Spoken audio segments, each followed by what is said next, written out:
எனக்கு வேலையை விட்டு நின்னாவே நான் ரொம்ப சந்தோஷப்படுவேன். ஆனால் என்னால் வேலையை விட்டு இப்போ நிற்கவே முடியாது.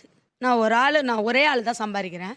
என் பையன் வந்து 7வது படிக்கிறான். அவன் தான் இந்த வேலையை எனக்கு அறிமுகப்படுத்தி வச்சு இந்த வேலை செய்யுமான்னு சொல்லி இந்த 3 வருஷமாக என் பையன் என் கூட வந்துக்கிட்டே இருந்தான்.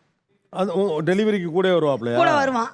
அப்போ அவன் ஸ்கூலுக்கு போகிறது வரதெல்லாம் காலையில் 5 மணிக்கே எழுந்திரிச்சு ஹோம்ஒர்க் எழுதுவான்.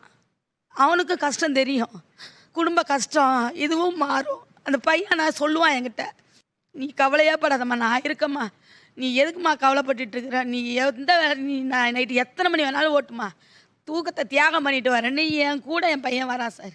நானாக தான் வேணாப்பா நீ படிக்கணும், நீ வந்து படிப்பை பார்ப்பான்னு சொல்லிட்டு நானா இப்போ இங்கே இருக்காப்ல வந்திருக்காப்ல வந்திருக்கேன் சார். பேர் என்ன அவர் பேர்? தமிழினியன் சார். தமிழினியன். இனியன். யார் இந்த பேர் வச்சது? எங்கள் வீட்டுக்காரர். வீட்டுக்காரா? நல்ல பேர். தமிழ் மேலே நல்லா பட்டு சார். அம்மாவுக்கு இந்த வேலையை ஏன் சஜஸ்ட் பண்ணீங்க? நான் ஸ்கூல் போகும்போது யாராச்சும் பார்க்கும்போது அவங்ககிட்ட கேட்பேன் சார். அதான் சார் அவங்க சொல்லுவாங்க இப்படி ஆர்டர் இப்படி எடுக்கணும் அது மாதிரி. அதில் கொஞ்சம் கொஞ்சமாக கற்று அம்மாவுக்கு சொல்லி கொடுத்தேன் சார். எப்போ இந்த வேலை முடியும்னு நினைக்கிறீங்க? அக்கா வேலைக்கு போயிட்டா முடிஞ்சிடும் சார். அக்கா வேலைக்கு போயிட்டா முடிஞ்சிடும். அக்கா என்ன படிக்குது? அக்கா பிகாம். சரி, நான் ஒன்று தர்றேன், அதம்மா கொடுக்குறியா? ஓகே, புதுமழை பெய்கிறதே,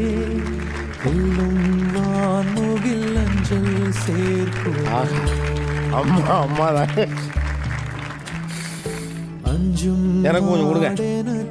அததான் கொடுங்க, ஆசையா இருக்கு. தூர மாத்தணும். மனிதர்கள் தான் உலகத்திலே பெரிய பலம்.